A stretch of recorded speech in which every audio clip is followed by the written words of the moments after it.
Hello and welcome back to the Katie's Arms, which is the first Katie's Arms actually since I've arrived back into the UK. So it feels like I've been gone forever, whereas in fact we have been doing these on the road.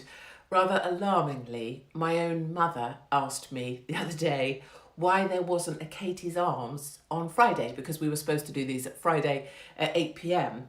and it was because I was rather busy or whatever I was doing. And then I was like, Mother, you're not supposed to be watching these, as all of you will know that follow or join us regularly for Katie's Arms. My mother is banned because I mention words that my mum shouldn't know about, and I talk about things my mother definitely shouldn't know about. So Mother, if you're watching, Monty Don, remember we talked about this. My mother says that she watches until the point that the language gets too bad and then she turns away. So, Mum, just leave now before you're offended. I am trying not to. Yes, I learnt a new word this week. I don't know if any of you know it, but it's wang. I never knew there was a word called wang, and it's your lady bits, which I would call like a foof or just a foof, but my husband calls them a wang. I never knew that was a thing. So, but my point about my shorts is that I'm trying not to show my wang. If I do show it, well, tough shit really, and suck it up. I mean, not suck it up, but if I show it, I do. But I'm more actually excited by the word wang, and I'm trying to use it a lot. I tried it earlier, actually, and my daughter caught me. I was offering to show my husband my wang. So, yeah, anyway, if there is a wang flash, get over yourselves because it's hot and I'm wearing shorts. So I have actually stolen them from my daughter. One of the very good things about having teenage girls is you can then steal their clothes back. So they don't want any of my clothes, obviously, but I can now steal their clothes. And I probably should say as well, happy birthday. It's my daughter's birthday today, and I'm here in the UK for her birthday.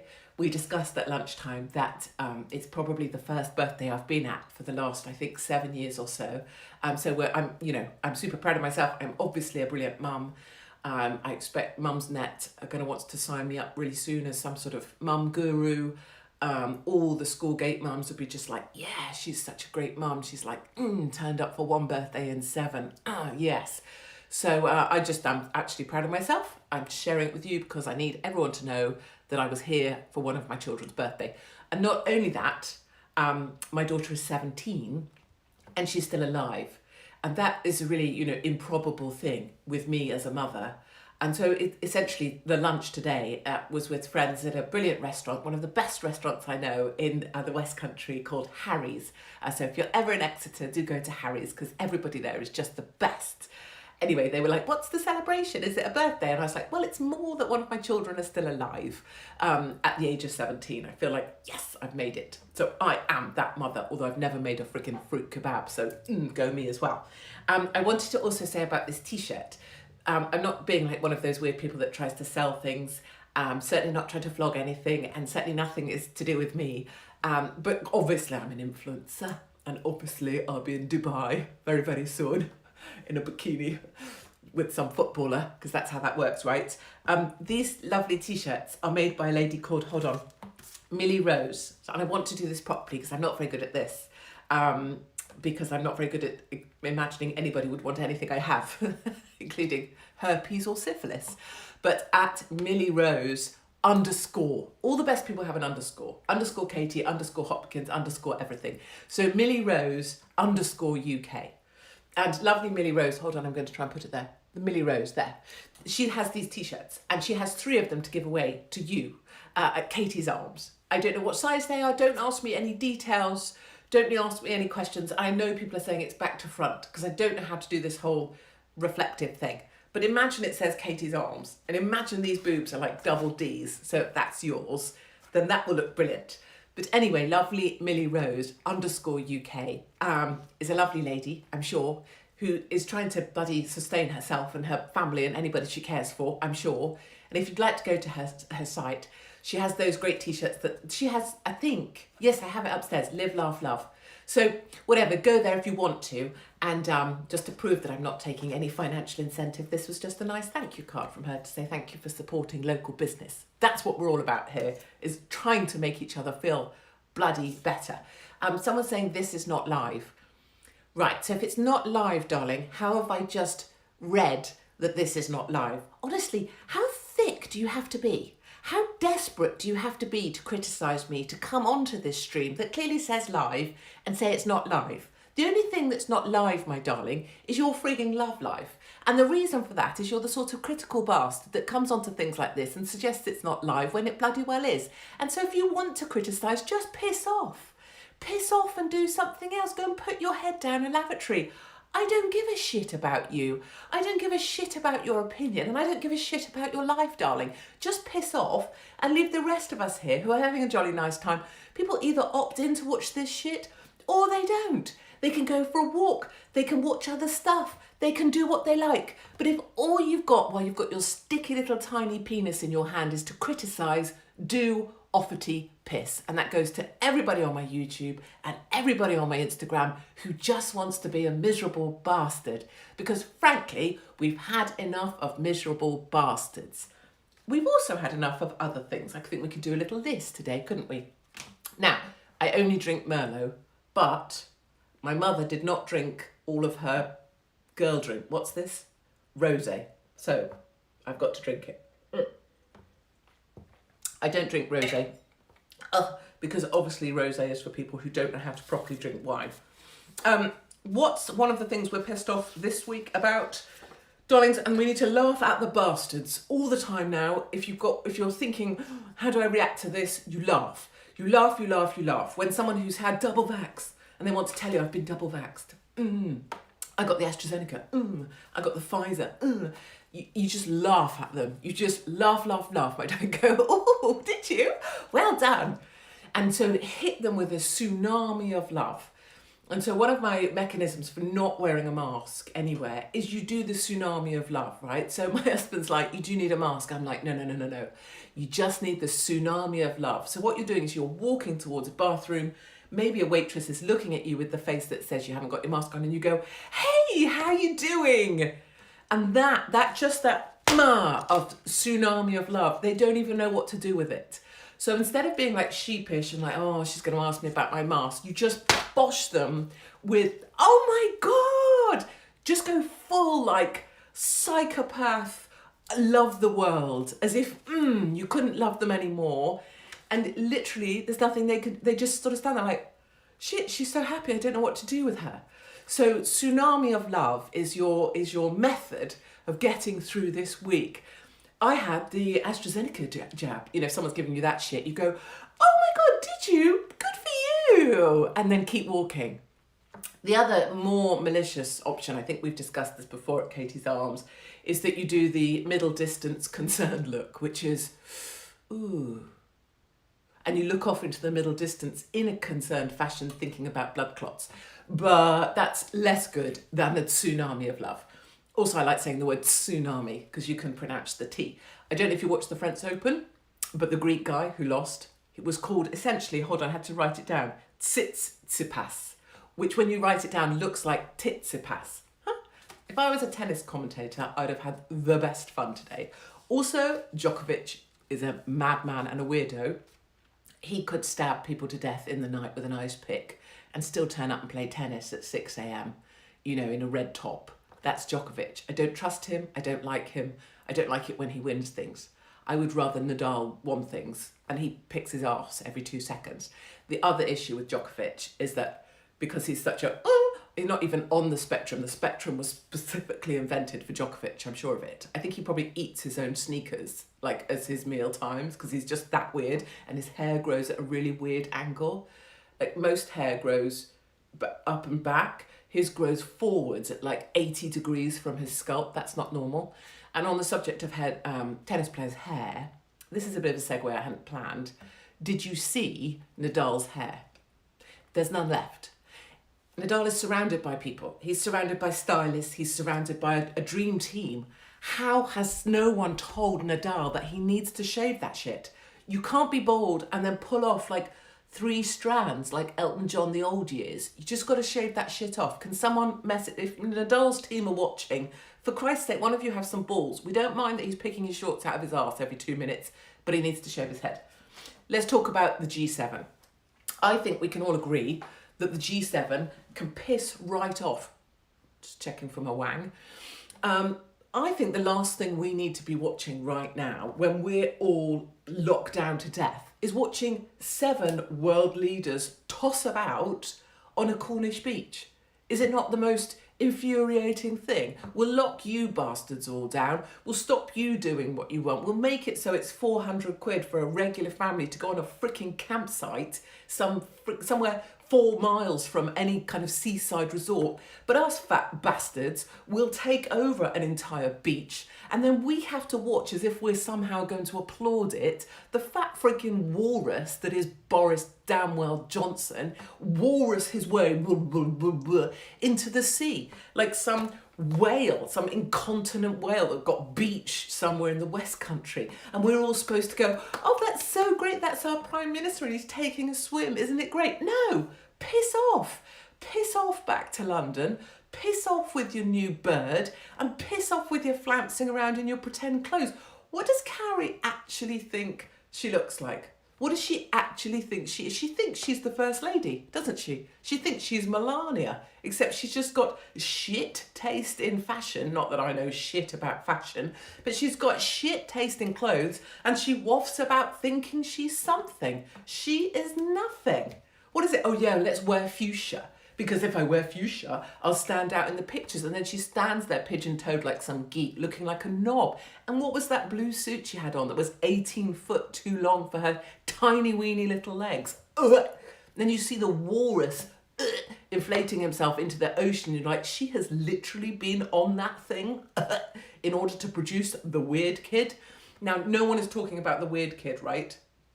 No one, because you're not allowed take the piss out of kids, especially not other people's kids, and you're not allowed to say unkind things about babies, right? Well, screw that for a game of marbles, because Wilfred, the kid, is the weirdest looking kid that I have ever seen. And believe me, I've had my own children, and they were not the Bowden catalogue kids you might have anticipated. Wilfred is bloody weird. I don't care what you say. From behind, he looks bloody weird. His head looks weird, his hair looks weird, weird kid. So we can all pretend, oh, Wilfred, and oh, here's the G7 wives looking at the weird kid. They're not looking at the kid going, oh, isn't that nice? Oh, Carrie's had a baby with that weird walrus guy who's obviously had 55 wives and is still shagging someone else that Katie Hopkins knows. Did I say that? Oh no, I said that live. Anyway, they're looking at the kid thinking, that's a weird looking kid. You can see it in the eyes of Macron's grandma that's actually his wife because he shagged his teacher at school because he's trying not to tell the world that he's actually allegedly gay. Did I say that on the live as well? Either which way, they're looking at the baby thinking it looks weird, and Carrie has taken it to Cornwall like the way people take dogs to Cornwall to kind of show it off. Here's a kid. Here's a distraction. It doesn't make you relevant, Carrie, nor your green shit, nor your gender neutral shit, nor your climate matters shit. How long do you think it's going to be, people? I will look at the feed. How long do you think it's going to be before we see Greta Thunberg resurface? How long? Because I think we need a chart, darlings, don't we, for Katie's Arms? We need to start betting things that we can then re-refer to see how right we were. I'm giving it 2 months. There's going to be like a news cycle. It's already planned and scripted, I swear to God. Greta Thunberg is going to make a reappearance. I suspect she may be lined up to take over from David Attenborough when he very sadly passes away. Greta Thunberg she's gone too quiet. Do you notice? She's going to reappear. And the only shit that goes against Greta Thunberg now, apart from the fact she's an arsehole, she's tragic, she believes in climate science, and for some reason she thinks she's God's gift to humanity, even though she comes from very wealthy parents who really don't give a shit about anything but themselves, is that Greta Thunberg is going to make a reappearance. But this time she's not going to be a cute kid in a cagoule with the whole pigtails, is she? She's going to be an adult, and therefore she can now be criticised without the left going, you can't criticise that, it's a child with pigtails. Yeah, piss off. So we're going to see Greta Thunberg re-emerge very soon. That's my prediction. And I will get a Katie's Arms wall, and then we can have our predictions up. So the G7 can all bugger off. I mean, what a weird bunch they are. Why are they on the beach? Why are they pretending to have a barbecue in heels? No one wears heels to a barbecue. Macron's wife looked like a bloody lunatic in her black dress with her heels, supposedly at a barbecue. And then all these bullshit distance photos. And then you see Macron behind Biden trying to hump his leg like some French dog desperate for a croissant. It's like, Jesus Christ, Biden needs to spray his crotch to get that bastard off his legs. Like, who can hump Biden? And of course, the reason they've kept old Biden away from Wilfred, even though Wilfred is the weirdest looking kid anyone's ever seen, is that in America, where I just spent 3 months, he's known for sniffing kids. Like, he's known as Sniff. Like, so Biden's known as Sniff, and then Kamala Harris, the vice president, I mean, my American friends will back me up here, is known as Blow because she blew her way to the top. So they're known as Sniff and Blow, the president and the vice president. So the reason he's not allowed near Wilfred is he'd be sniffing him. He does weird, he sniffs the ear oil.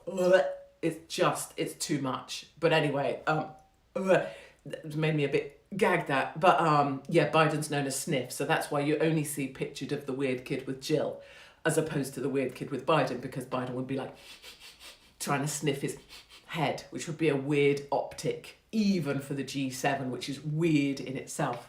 Okay, that's what I wanted to say. The other thing I wanted to discuss was the whole vaccine bullshit that's going on. I'm pissed off with people trying to call other people selfish for not having the vaccine. I'm pissed off with the term anti-vaxxer. You may have seen my rant earlier in the week. Look, I even made a label, which I've brought forth for the Katie's Arms. And we should sort this out so this does read correctly, I'm sure. This is bullshit. Anybody that doesn't want this state injectable currently being foisted onto the public is not an anti-vaxxer. As we know, anti-vaxxer is a terminology that's supposed to be indicative of something, derogatory. In the same way that if you voted Trump and you didn't support Clinton, you were called a deplorable. In the same way that if you ever criticise the fat, you get called fattest. No, I'm just a realist and I don't want to pay for fatty boom booms when I have to buy them a new hip. You're not an anti-vaxxer if you don't want to have a state injectable. You're just a rational individual who's made a personal decision about your own body. You don't have to argue back when people say, oh, you one of those loony anti-vaxxers. Just say, yes, I am, and I ate my own umbilical cord. Just come out with a line. Are you one of those weird anti-vaxxers? Oh, yes, I am, and I lick my own armpits when I want salt on my chips. Find yourself a line and then just, articulate it in your defence. Don't ever try and counter someone's bastard question. Are you an anti-vaxxer? Oh, maybe, but look how hot my ass is, and then drop your trousers. Just find the line that you're comfortable with and hit it every time, because each time it will allow you to walk away feeling happy with yourself and leave them thinking, shit, I shouldn't have asked that daft question. The other thing you notice, isn't it, is we don't ask people who've had the vaccine, have you had the vaccine? Because we don't give a shit whether you had it or not, because it's not our business. It's a bit like if I had my wang smear tested, I wouldn't necessarily need to show someone that I had my wang smear tested. So that's another great line. If someone says, oh, are you one of those anti-vaxxers? You can say, oh, I'm not so big on the vaccine, but I just had my wang smeared. Do you want to talk about that? So, or you could use your penis, no, but I just had my penis pierced. Would you like to see it? Just go real intimate, just go real, go straight to something that makes them feel awkward, because that's a good.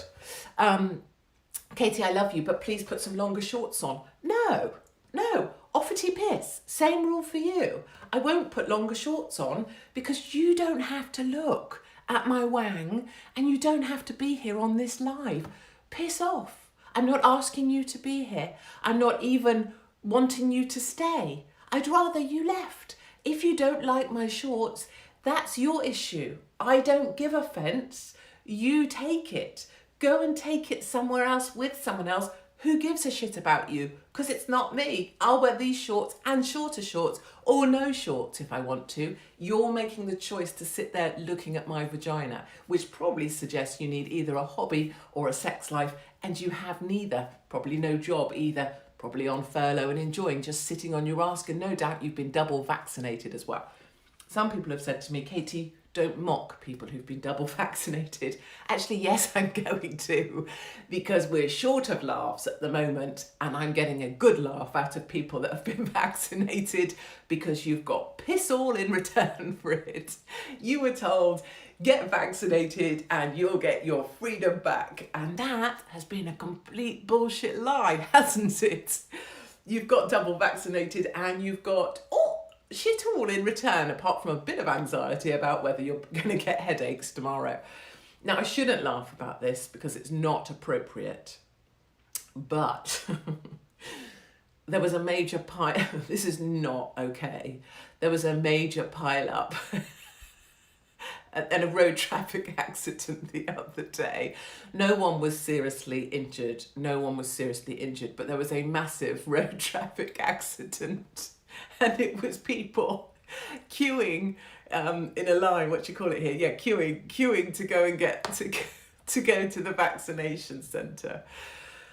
Is that just me? Or is it just funny that people who are going to get a vaccine for something they don't really need end up in a traffic accident? No, that's okay. That's absolutely, not funny at all. Some people have been asking me if I did this at a time when when GB News was on purpose. Not at all. 8 o'clock Friday is when we should have been doing this, and we ended up doing it tonight instead. I have nothing against GB News. God knows I hope that channel's going to be funny. I hope they're going to laugh at things, laugh at the news, laugh at people, laugh at the pretense. But I do want to just say this. Is there anything that makes it onto mainstream? I just want to try and... Okay, blank piece of paper. I just want to say, so the Overton window, right? This is the range of things you're allowed to talk about the Overton window. And it used to be really a lot bigger. Like, it used to have things inside it like hello, hello, or Jim Davidson, or whatever, me, right? And then the Overton window of things you're allowed to say gets smaller and smaller. And so now suddenly Jim Davidson isn't allowed, and now I'm not allowed, and now David Walliams and all of those skits, right? They're not allowed anymore because the Overton window of things you're allowed to say got smaller, right? So the job of people in this window, as it gets ever smaller, the list of approved thought, is they have to make their conversations more and more animated, more and more, there's so much, look at us really debating, look at us getting all excitable, look at us, look at my dress, look at my tits, look at my whatever, here's Piers Morgan getting sweaty, because they have to make the things they're allowed to say seem as if you're still hearing what you used to be able to hear, right? So as the Overton window gets smaller, the things you're allowed to say gets fewer. People have to make it look more dramatic here, like the Daily Mail, Dan Wootton, oh my God! Because actually the things they're allowed to say are tiny, because none of us are allowed to be there saying that shit anymore, right? So I wish GB News all the best. I damn well hope they can push this window back out, but I think we probably can all see that in reality, you're only ever going to be allowed to hear the things you can hear. They're never going to take that risk that says, get Jim Davidson on to be funny, or whomever, right? Because they can't take the risk because they'll be taken off air. So I wish them all the damn best. And no, this had nothing to do with that. Right, I think that was my list of things that I wanted to talk about. I'm supposed to ask questions, aren't I? Or answer questions, rather. People keep I'm like as if, what's that freaky little travel guy that's with the dullest man on the planet who ended up getting work? What's he called? Simon Calder, the travel guy. Like, he gets up anytime there's like anything to do with travel, like a plane thing or a delay or an airport thing or who can go to Spain, they wheel out Simon Calder like he's the only travel guy ever.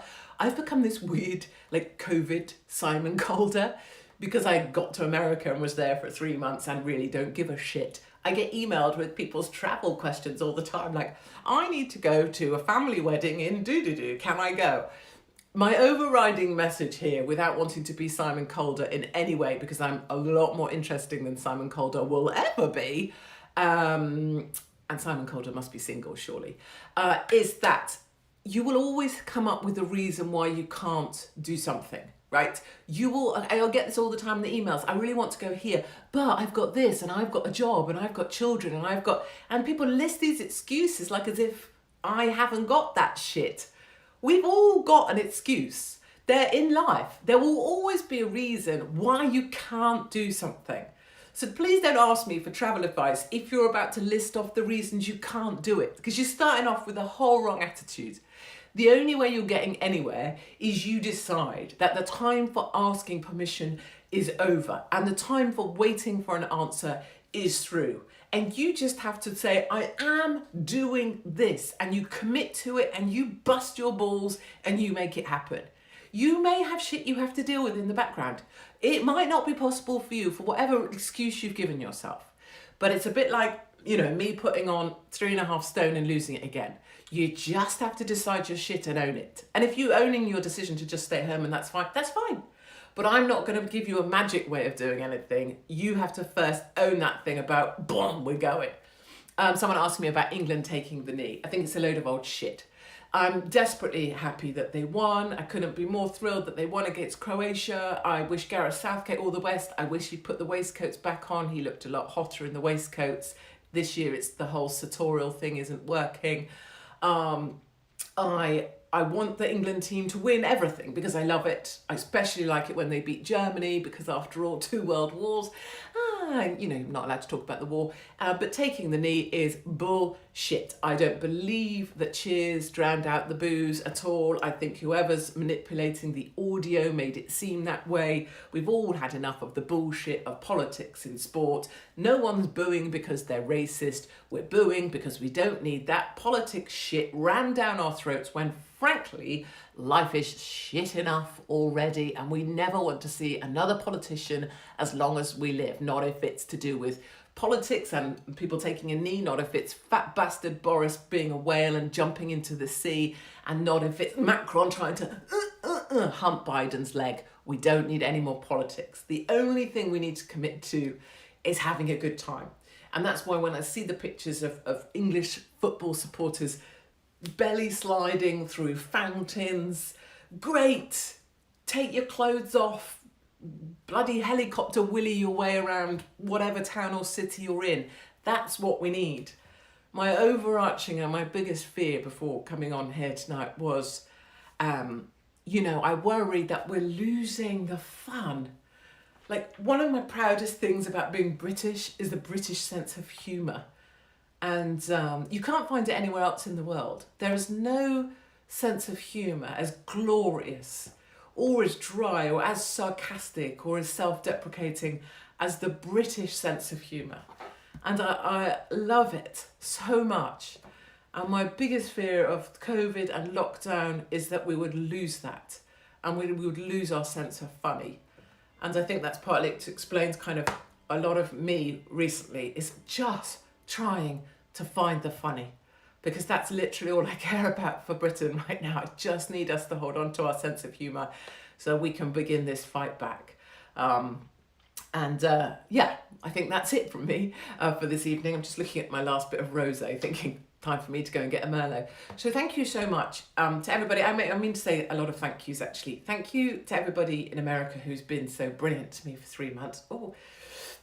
It's hard, leaving one life to another, but it's brilliant to be back in the UK. And the UK is truly beautiful. Like, running around, seeing the hedgerows and stuff, I'm like, oh, the UK is really pretty. Although I realise I missed all the pissing rain. Thank you to everybody who's so supportive on Instagram and who writes, just sharing your stuff. And to people who email me, I wanted to just quickly, with 2 minutes before I don't want to take your time, but Katie, please help. My parents are nigh on forcing me to have a vaccine. I'm only 19, so I'm still living at home. So I'm praying that my turn doesn't come for a while. How can I fake it to them if I'm called up before I leave?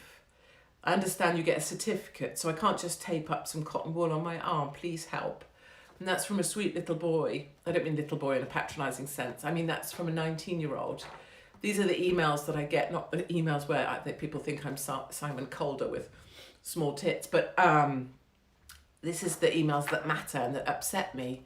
Is 19-year-olds asking how can he still managed to keep his bed at home when his parents are forcing him to have the vaccine.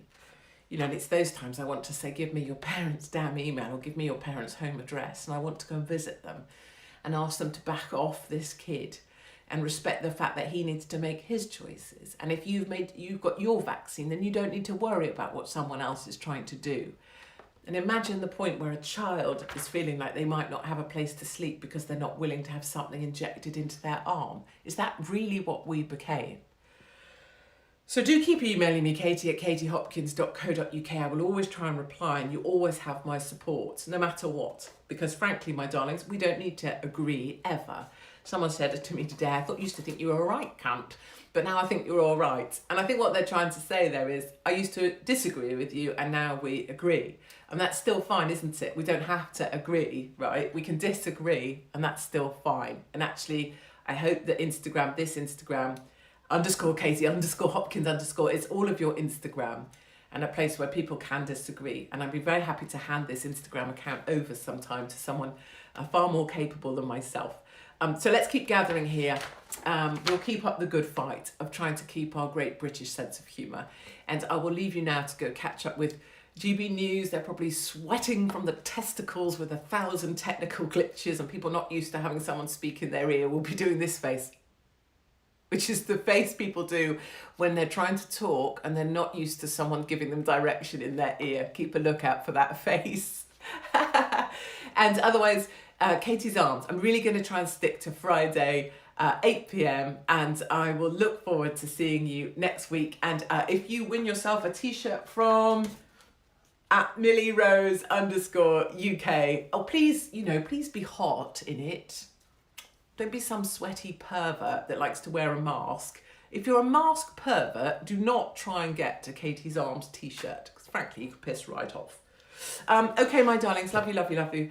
Have a great evening, go drink wine, and try to remember tomorrow and this week, tsunami of love. Hit them with the tsunami of love, and go and drink wine. And the best thing you can do is keep your sense of humour, because that's what they're trying to take from all of us. Okay, I'll see you next time.